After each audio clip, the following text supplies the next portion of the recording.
Hello everybody, the microphone's working now. Welcome to the cabinet meeting tonight. As you can see, we're trying a new layout. If anybody has any feedback about this, then you're welcome to give it to Jonathan. Where are you? Is he gone? He's gone. All right.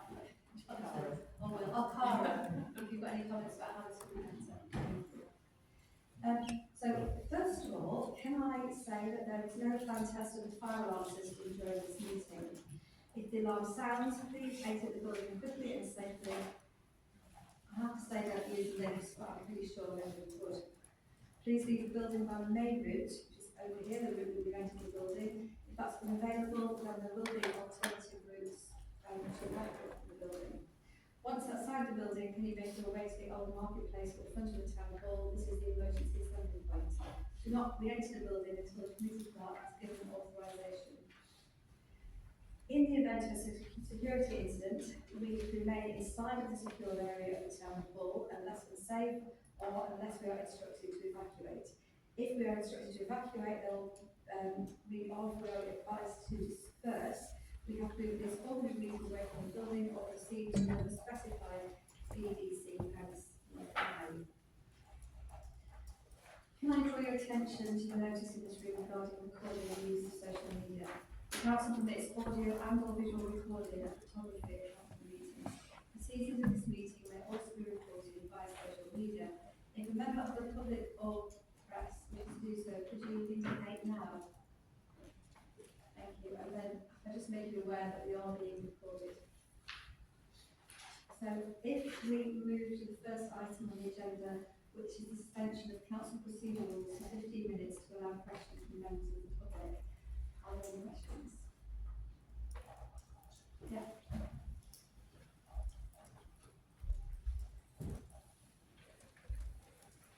Happy New Year, everybody. I don't think these are working. Okay. I've just got a couple of questions, Chair, if I may. They're not big ones, and I'll work through them very quickly. Hello? Yeah, that's brilliant. Thank you. Happy New Year, everybody. I do have a couple of questions. They are quite short, not particularly contentious, but I do feel I need to ask them. So the first question I've got is, I recognise that the step fusion consultation is not solely a Bassetlaw District Council process. However, Bassetlaw District Council is represented within the East Midlands Combined Authority. Can Cabinet explain what representations BDC will make through the MCA to ensure that communities such as Rampton and Tuxford are properly consulted? To frame this, and just a bit of background, Tuxford and Rampton were recently omitted on the list of locations for designated consultations. And this is something that I have raised previously in an overview and scrutiny. So when the list was published today, I was very surprised. So I would like a response if I may, but it's just a heads up on that, and I have spoken to Jonathan about this. Thank you, Councillor Richardson. I know anybody can ask any question, but if you've got a question that it would be useful to let us know beforehand to make sure you get the best answer possible, it would be great to give us some notice. But I understand that's not always possible. I'm going to ask Chief Executive to answer the first questions. I think that the first thing, my mind's not working either. The consultation about STEP is actually being run, my understanding is, by UK Industrial Fusion Solutions in terms of relating their planning stuff. So it's not the combined authority on that basis. But we can go back to them, and they do have a process of trying to be inclusive on that basis to make sure they include local communities. And we will certainly take that up through our contacts. But the other thing I would also say is, working with the combined authority, we've actually set up a community engagement programme which has been run by Bassetlaw's neighbourhood planning team, and we're just about to start a new member of staff who will be their lead responsibility will become about engagement around the wider opportunities for the whole of the Trent Valley in relation to the 3 former power stations. So this is an evolving process. We will make sure that is something that picks up all of those communities, and indeed they will be looking to work with neighbour authorities, so that we're not simply looking at the red line boundaries and people who are adjacent to those. It's something which brings in views from as broad as possible with all the affected communities. John, is that I've got okay?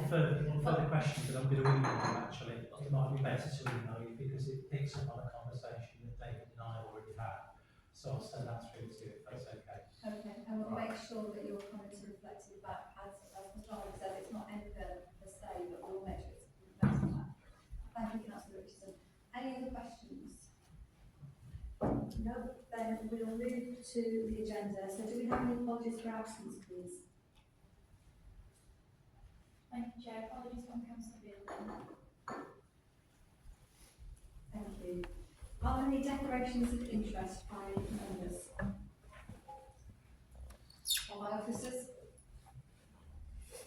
Okay, thank you. So if we could just look at the forward plan, starting on page 5 to page 18, are there any comments or queries about the forward plan?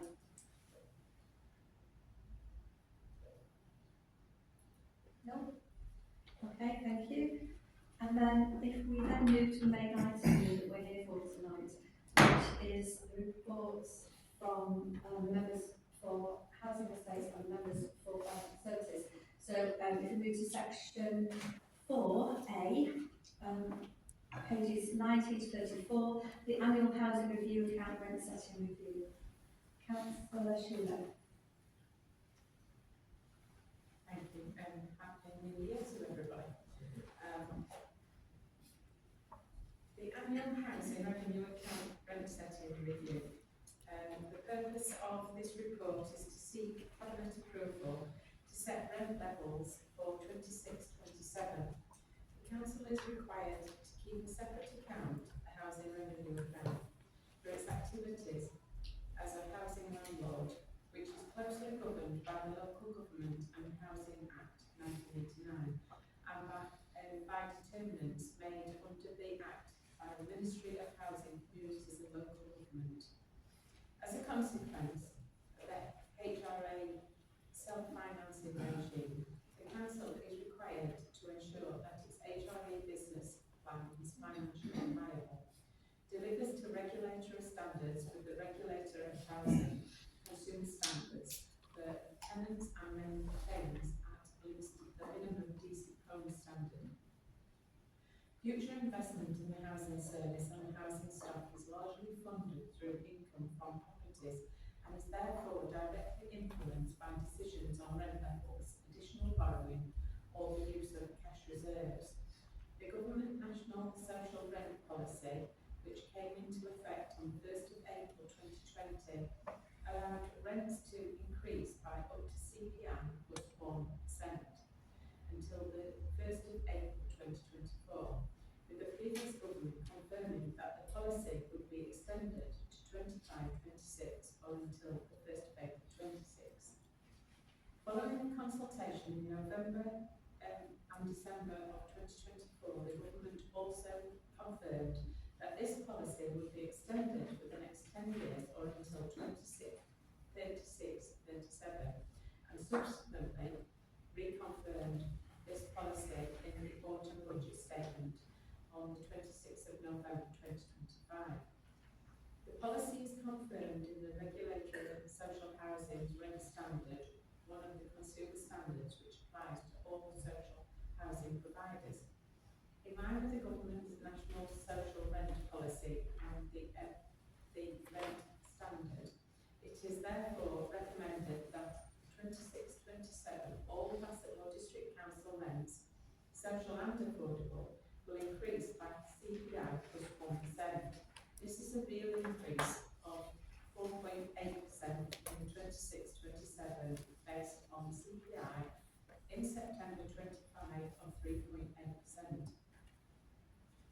Therefore, the impact of these increases across all existing properties in the stock is an average actual increase for 26-27 of 4.8% for social rented properties is £4.45 per week on a 52-week basis, and 4.9%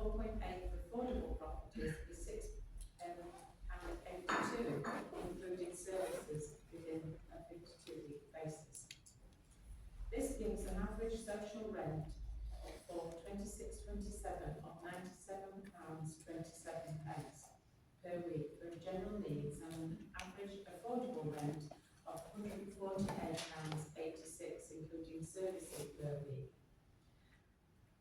In June 25, when the government announced the 10-year social housing rent settlement from 26 at CPI plus 1% as part of the spending review, they also released a consultation on how to implement rent convergence.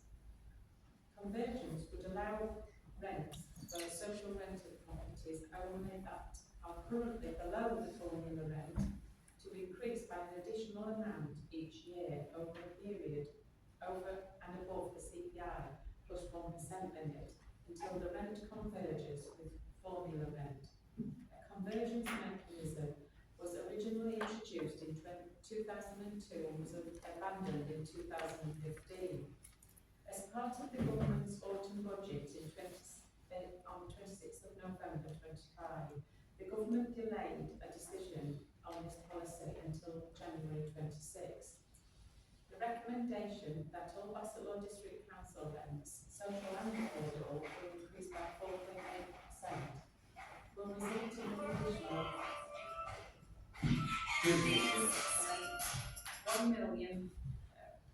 £1.527 million of rental income for 26-27 compared to 25-26. At the time of the government's consultation on future national social rent policy, they set out that it will expect the following areas for expenditure to be covered by allowing rents to increase. Additional new housing to address homelessness, meeting the requirements of the Decent Home Standard, meeting the requirements of Arab's Law, and meeting energy efficiency targets by 2030. Members could choose not to follow the national social rent policy and increase or decrease rents as it wishes to do so. However, the council, as a registered social landlord, is required from the 1st of April 2020 to set rents in accordance with the regulator of social housing rent standard. The council rent data must be submitted to the RSH annually, and failure to set rents in accordance with the rent standard may result in intervention or enforcement by the regulator of social housing, which could include audits, inspections, improvement plans, notices, enforcement notices, financial penalties and management interventions. Regardless of the council's decision to increase actual rents from April 26, the target rent for the property will still rise by national rent policy of 4.8%, as this is based on a fixed formula. Setting an actual rent increase lower than the rate applied to the target introduces a gap between actual and target for those that have been converged.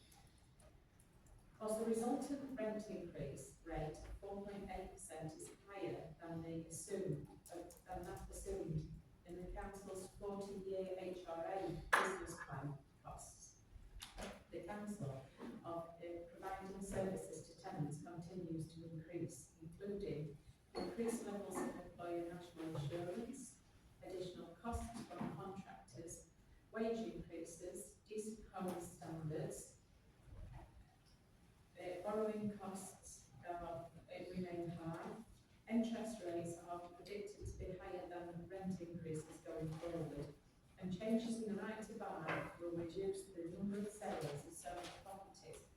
Whilst this maintains the rental income to the HRA, it will mean that there are fewer capital receipts to contribute to the costs of maintaining current stock and developing new homes. The cumulative effect of holding back rents by even 1% for a year would lead to a loss of rental income of almost close to £13 million over a 30-year period. Therefore, it is advisable to increase rents whilst this opportunity is available, and the recommendations are set out at paragraph 6.1 and 6.2. And I'll take it that you've all read the recommendations. So. Thank you, Councillor Schumer. Mrs. Craig, do you have anything to add? Easy to add. Mr. Chair, very happy to answer any questions. Thank you. Are there any questions or comments from anyone?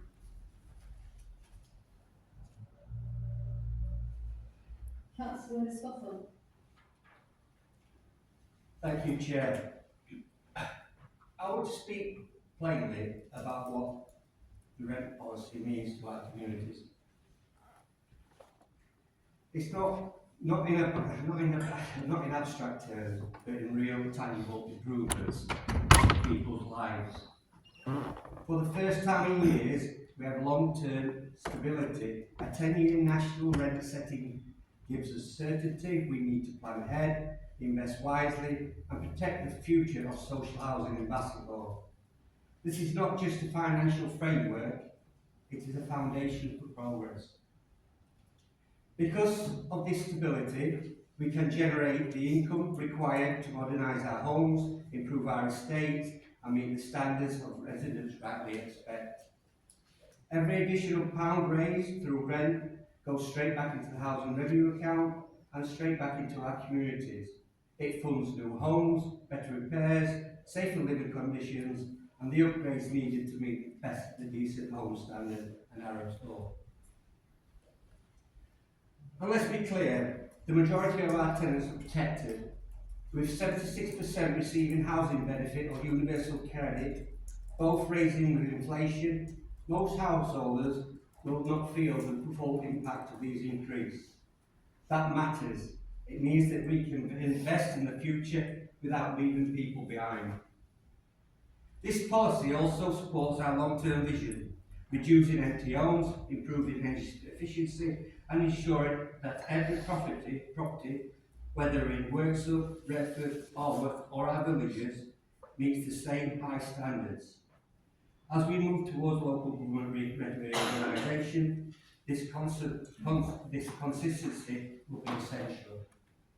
So tonight, it's not just simply approving the rent increase, we are choosing to invest in safer homes, stronger communities, and a better future for every resident that depends on us.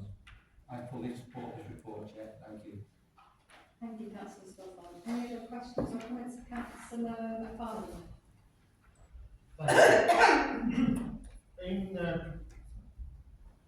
In previous years, when this council has voted for above inflation increases to social housing rent, a number of councillors have gone on social media. This was the government's decision, and the government said these rents.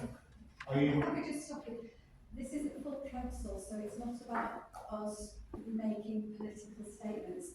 This is a business meeting in support of this particular report, not about the government or the state of the country or the state of the world. This meeting has always been a business meeting. Not all councils actually have the cabinet meeting in public. We do. No, they don't. Not all councils. We can have a discussion outside. They don't all have them in public. So, if you want to make political statements and attack the government, absolutely fine. I understand why you want to do that. But this is a business meeting. So if you could keep your questions and comments about this particular policy, I would appreciate it. Thank you. Okay, can the leader of the council confirm that it's the decision of this council what rate of increase social housing rents are? Councillor McFarlane, as you know, we follow government guidance, we always have, as have almost all councils across the country, and that's what we're doing. And can the leader confirm that the increase is above the proposed increase in the national living wage? So, Councillor McFarlane, I know that you want to direct all questions to me, but I have an incredibly competent cabinet, so questions generally are directed towards the cabinet member concerned. In this case, it could be Councillor Schuler or Councillor Rose. Councillor Rose is wanting to answer this question. Yes, just let me make a quick point. It's already been made that in the years that the previous government issued the guidelines for councils to follow, this council has always done the responsible thing and stuck to those guidelines. Really important that we did, because if we hadn't done, there would have been consequences for the council in terms of accessing government funding and so on and so forth. But I think there's a really important point to be made here, and it's this, and I'm speaking as the cabinet member responsible for the finance in this council, that the the cumulative effect of holding back rents by even 1% for a single year would lead to a loss of rental income of almost £12.964 million over a 30-year period. It's a cumulative loss of that revenue. Now, you might decide that for whatever reason you want to do that, but I think at the same time you've got to think about the consequences of doing that and tell us where you think we can, where the cuts and closures and redundancies are going to come from to cover a £12.964 million loss over a 30-year period. It's not as easy as just saying, no, we shouldn't do it. We've got to be responsible with the council's finances, Chair. We've got a good track record of being responsible with the council's finances. That is why we're in a strong financial position. And I'll say one more thing about this, that as we move into uncharted territory with, I think it's fair to say, with LGR and whatever will come after 2027, we have to make sure that this council can hold its own in the partnership with those other councils financially, that we're not going in with a weaker financial position with our partner authorities. That's not best for Bassetlaw, it's not best for Bassetlaw's people. So we've got to do the responsible thing, as we always have done. And not just Labour authorities, but previously Conservative authorities also followed government guidelines that were, for most of that time, has been Conservative national government. So, I'm not making any political points other than to say that there are consequences both for this council as far as government is concerned, but also this council's finances in not following the guidelines that the government has given us for rent setting. We might not all like it. It's not going to be popular. None of us live in some sort of cloud cuckoo land where we think council tenants are going to welcome a rent increase any more than we think residents will welcome a council tax increase when it comes. But it has to be done because we've got to pay for the services that we provide to people, a high quality of services, and we've got to make them affordable. So that's what I want to say at this point. Thank you, Councillor Rose. Councillor Sheila. I'd just like to focus you back, Councillor McFarlane, to the fact that I did say, you asked if it's this council's decision. The government's national rent setting policy is the government's national rent setting policy that we want to adhere to. We want to adhere to a regulatory framework that will actually assist us to actually deliver the things that are needed by our tenants. And things such as Arab's law and the decent home standards, etc., are not funded. They are new legislative pieces that we have to deliver, and rightly so, because it's about good standards of homes and it's about continued investment in the future, and not actually taking this advice at this moment in time seeks to say that we do not care about the future, that we do not care about our social housing tenants.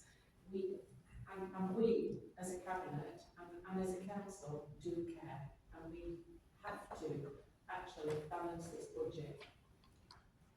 Thank you, Councillor Sheila. Councillor McFarlane, anything else? Thank you for that. I'm confirming that it is a decision of councillors rather than a set national amount. There's a cap, but it's up to council to choose up to that cap. I think you might have misheard what both Councillor Rose and Councillor Sitchu said. The legislation is very clear. There's a national guidance in terms of the cap. So Cap is 1% above inflation, but you can choose up That to is that. maybe Councillor Sheila. Have you got any other questions? Well, I'm trying to confirm. Can you confirm that the legislation says that the cap on the amount which is inflation plus 1%. Is that what the legislation says? Which is what we're doing. But it's a choice of this council. It's not a set amount by the government. Okay, I think that The question has capital been set. asked a number of times, and I've responded to it, wasn't it? Do you have any other questions for us? Yes, in terms of the local reorganisation, in terms of our social housing grants, how do they fit in with the rest of the county? And do you feel that in future are ours above the national, the average of the county or below? And will they mean in future years there be an increase or decrease by an average throughout the county? Mr. Armstrong, Mr. Armstrong could respond for the rest of the county. In terms of the situation in relation to the other local authorities, I think that it's too early to say what the position is likely to be. Having made the initial submission of local government organisation, the next stage of the process, once we know who our partner organisations will be, is to actually look at those sorts of implications. And it won't just be housing, it will be a whole series of different things. Council tax, as an example, even down to staff pay is one of the factors we will have to look at equalisation processes. But that's something that at this stage we actually haven't started to prepare. That information is only just now starting to be collated. So it's really over the next 18 months that process will start to work through and we'll identify what the process is. But I think it's fair to say it isn't something which is necessarily going to conclude on day one with the new authority. A number of the factors of introducing the new authorities, and certainly elsewhere in the country, have taken 3 or 4 years to bed in. So we'll have to look at the implications for individuals, so what rental levels are likely to be, and there will have to be decisions made by the new authority about how that will be phased to make sure it has the sort of least possible impact. But it's certainly one of the factors to be considered. Thank you. Councillor Stewart, Just within that, we talked about rent convergence, and that is a policy that will be coming. We believe that it won't be for this year, but we can't second guess what will happen. And rent convergence will actually start to deal with those differences in rents across the piece. thank you, Councillor Stewart. Councillor Farmer, do you have any other questions? No. Okay, so if there are no other questions or comments, would we like to move to the vote? All in favour, the recommendations are at 6.1 and 6.2 on page 24. Carried, thank you very much. So if you could now move to item number 5A, report of the Cabinet Amendment for Corporate and Financial Services. That's Councillor Rose, the calculation of council tax base 26-27. Thank you. Chair, thank you. The purpose of the report is to set out and approve the calculation of the Council's 2026-27 tax base as required by the Local Government Finance Act and Local Authority Regulation. Setting the council tax base is the first step in determining the council tax for 2026-27.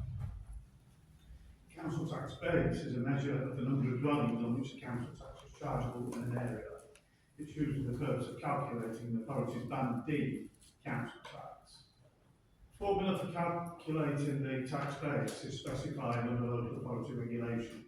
The council must calculate the tax based on information contained in its council tax valuation list on the 30th of November 2025.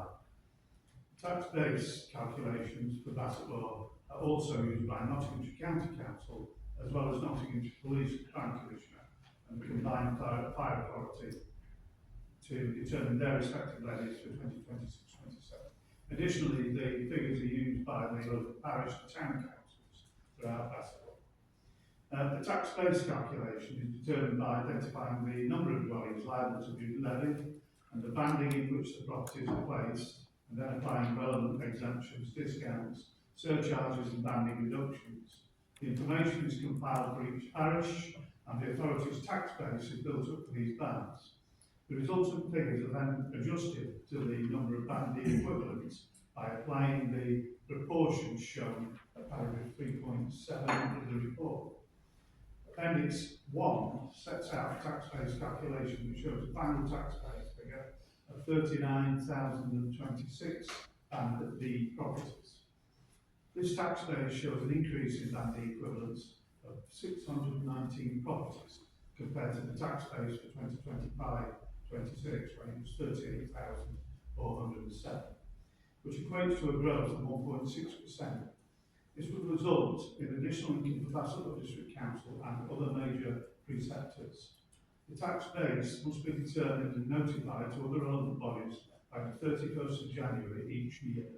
The recommendations in this Cabinet report will be considered at the extraordinary council meeting on the 22nd of January 2026. Chair, the recommendations of the report set out in section 6. Thank you. Thank you, Councillor Rose. Melody, do you have anything to add? Nothing to add, thank you, Chair, but happy to take questions. Thank you. Are there any questions or comments on this report? No? Okay, so the recommendations are on page 38 at 6.1, 6.2 and 6.3. All those in favour?